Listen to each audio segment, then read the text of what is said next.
नमस्कार दोस्तों, लाइव जनादेश में आपका स्वागत है। मैं देवेंद्र चौहान आपके बीच एक ऐसी बड़ी खबर लेकर आया हूं बागपत से। आप देखकर और सुनकर दंग रह जाएंगे, क्योंकि जहां की योगी सरकार उत्तर प्रदेश को उत्तम प्रदेश बनाने की बात करती है, हरित प्रदेश की बात करती है, वहां हरित प्रदेश बनाने के लिए वन विभाग को जो साल में टारगेट दिया जाता है, लाखों पेड़ लगाने का दिया जाता है।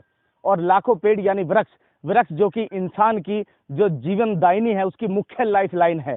और यहाँ अगर बताऊं, बागपत में सबसे ज्यादा कजरीवन इसको कहा गया इस क्षेत्र को, और यहाँ तपोवन के नाम से भी इसको जाना गया है। और वहीं अगर देखने वाली बात है कि यहाँ की वर्तमान की क्या स्थिति है, जीरो ग्राउंड पर आपको लेकर आए हैं और दिखाएंगे कि ये वो बरनावा क्षेत्र है जहाँ दादरी एक गांव पड़ता है, उसके बराबर में ये एक भव्य यहाँ बहुत बड़ा विशाल यहाँ जंगल है। और देख सकते हैं किस तरीके से जंगल में मंगल कह सकते हैं जो माफिया हैं उनके हो रहा है। और साफ तौर पर ये पेड़ जो हैं, यहाँ पेड़ों की बड़ी पैमाने पर कटाई हो रही है।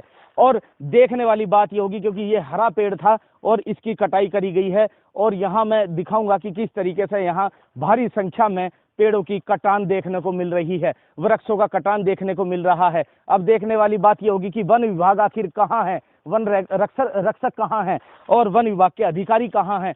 इस जंगल की अगर बात करें तो यहाँ इतने पेड़ हैं, सैकड़ों पेड़ हैं जो यहाँ कटे हुए हैं, उनके जो निशान है, प्रमाण हैं, वो आज भी यहाँ बने हुए हैं। ये पेड़ हमने आपको दिखा दिया, एक वो पेड़ है वहाँ, वो कटा हुआ है, उसकी डाठल है। इस बात को हम दिखा रहे हैं। जीरो ग्राउंड की रिपोर्ट हमेशा लाइव जनादेश दिखाता है और जनता तक हमेशा जीरो ग्राउंड की बात रखकर ही लोगों को जागरूक करता है, प्रशासन को चेताता है। और साफ तौर पर ये वो वन क्षेत्र है जहाँ पेड़ों की जो है कटान यहाँ बड़े पैमाने पर हो रही है। वन विभाग के अधिकारी अब कहाँ हैं, अगर बात करें, जो खुद देख सकते हैं इस पेड़ को काटा गया है, ये देख सकते हैं आप तस्वीरों में, ये भी है और यहाँ बराबर में वो भी है। यानी चारों तरफ देखे तो यहाँ पैर धरने की जगह नहीं थी और भारी संख्या में यहाँ पेड़ कटते नजर आ रहे हैं। और दिखाएंगे कि किस तरीके से यहाँ और भी काफी संख्या में बड़े पैमाने पर यहाँ वृक्षों का कटान हो रहा है। जो माफिया है किस तरीके से पेड़ों को काट रहे हैं और इसकी भनक अब तक वन विभाग को लगी है, तो क्यों कार्रवाई नहीं करी, और नहीं लगी तो कब कार्रवाई करेगा। ये देखिए, ये पेड़ भी है, यानी कुछ दिन पहले ये कटा हुआ है, यानी ये बिल्कुल इस तरीके से कटा हुआ है जो एक मशीन से पेड़ों को काटा जाता है, उसके ये प्रमाण हैं। आप साफ देख सकते हैं, बड़े पैमाने पर बड़ी संख्या में यहाँ पेड़ कट रहे हैं। एक ये सामने पेड़ है, देख सकते हैं किस तरीके से आधा पेड़ को काटा गया है और बड़े पैमाने पर यहाँ काटा गया है। कुछ लोग भी हैं यहाँ, जानेंगे उनसे कि क्या स्थिति है, कितना बड़ा जंगल है, अगर ये जंगल कट रहा है तो इसका मुख्य कारण या वजह क्या है।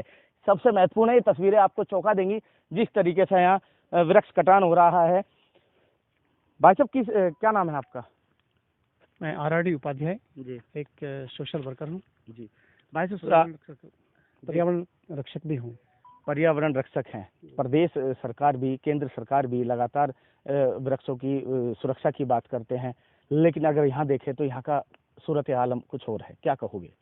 नहीं, यथा कंडीशन देखो कि हम पूरे आप देखेंगे कि वन क्षेत्र तो नित्य प्रतिदिन नष्ट हो रहे हैं, वन क्षेत्र कम होते जा रहे हैं।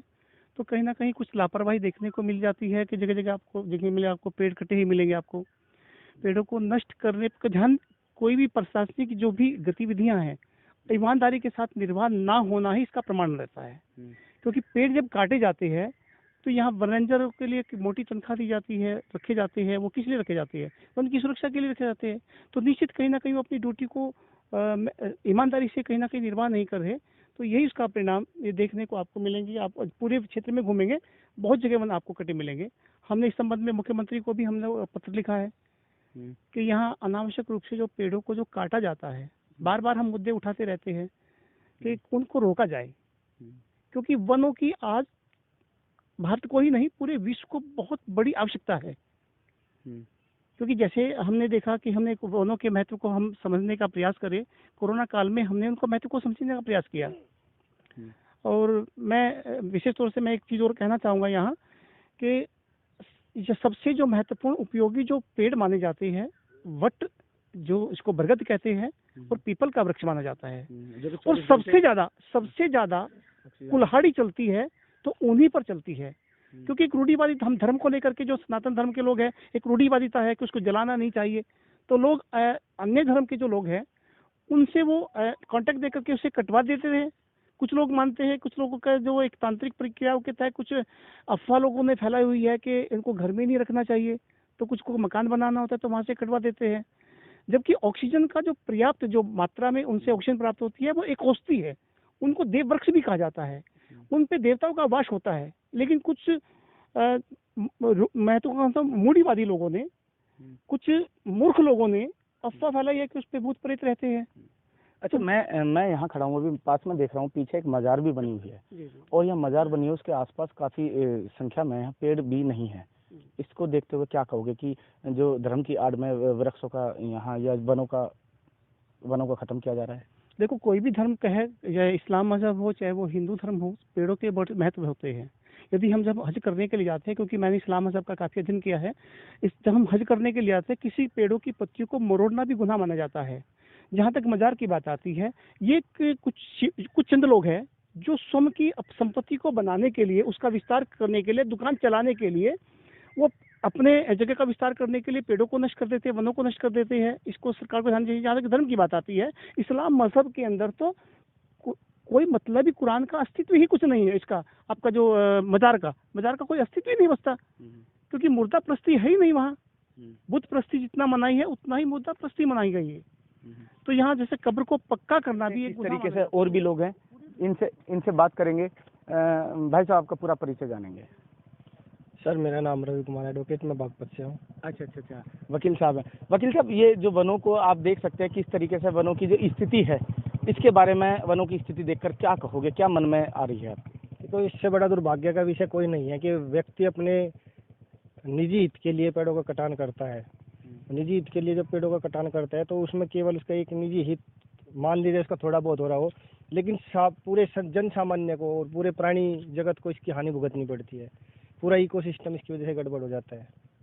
अच्छा, ये जो अपना क्षेत्र है, इसको क्षेत्र को क्या कहेंगे अगर देखने वाली बात होगी? यहाँ कितना बड़ा, आपने जनपद के हैं, कितना बड़ा जंगल माना जाता था। यहाँ कहा जाता है कि कजरी वन भी कहा गया है, तपोभूमि भी गई है, कि महाभारत कालीन जो यहाँ प्रमाण है वो बड़े पैमाने पर मिलते हैं। लाक्षागृह यहाँ खुद बना हुआ है।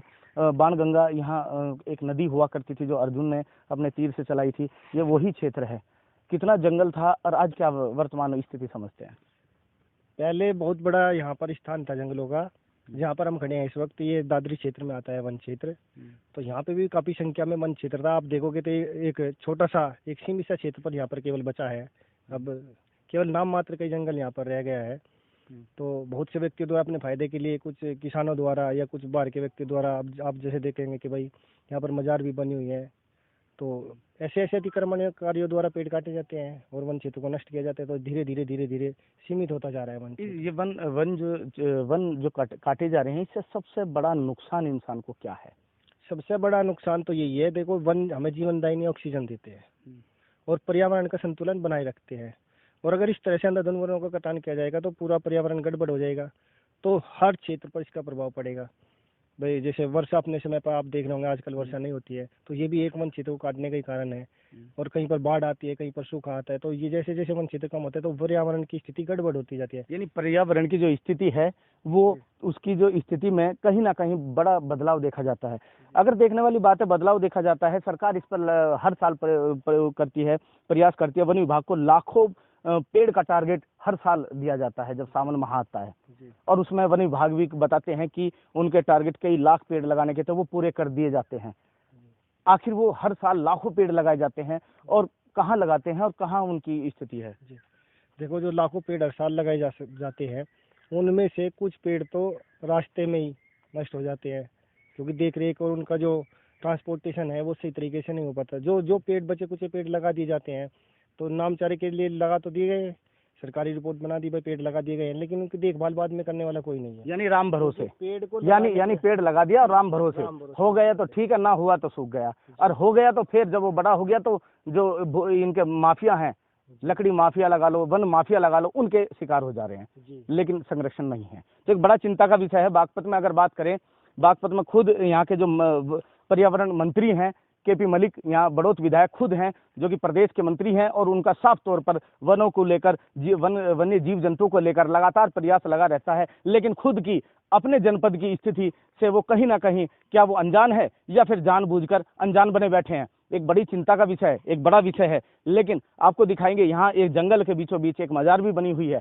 और ये मजार का आलम बताएंगे, दिखाएंगे कि किस तरीके से यहाँ ये मजार बनी हुई है। ये आप तस्वीरों में आप देख सकते हैं, ये काफ़ी क्षेत्र में यहाँ ये मजार भी बनी हुई है। यानी बताए गए यहाँ भी बहुत बड़े पैमाने पर पेड़ काटे गए थे, उनके प्रमाण भी हैं, और यहाँ बड़े संख्या में यहाँ कुछ दिन बताया जाता है, यहाँ लोग आते हैं और बड़ी तंत्र विद्या करते हैं। यहाँ कुछ स्थानीय लोग हैं, इनसे पूछेंगे कि जो मजार है, ये मजार का जो मुख्य कब कितनी पुरानी मजार है और कैसी है, जानेंगे। आप यहाँ से निवासी हैं, दादरी से? अच्छा, आपसे थोड़ा जानेंगे, जो मजार है ये कितनी पुरानी मजार है? यहाँ से तो बहुत ज्यादा है जी। कितने दिन हो गए होंगे इसको? इसको 8-9 साल से ऊपर होली।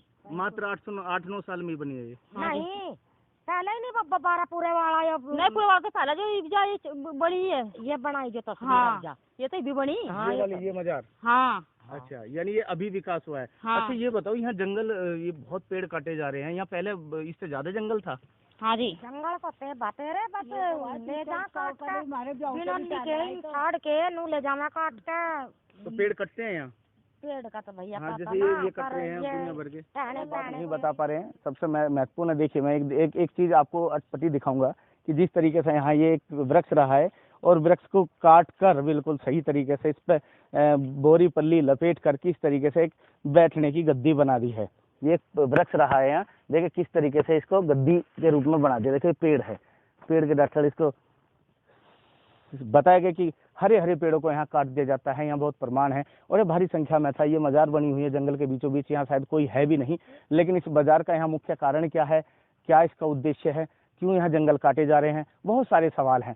अब देखने वाली बात यह है कि वन विभाग कितना इस पर संज्ञान लेता है। योगी आदित्यनाथ, योगी सरकार में आखिर वनों का जो अंत है वो कितने बड़े पैमाने पर हो रहा है, और वन विभाग के जो अधिकारी हैं वो इस पर कितना सुध लेंगे, ये वक्त बताएगा। कैमरा से योगी के साथ मैं देवेंद्र चौहान, बागपत।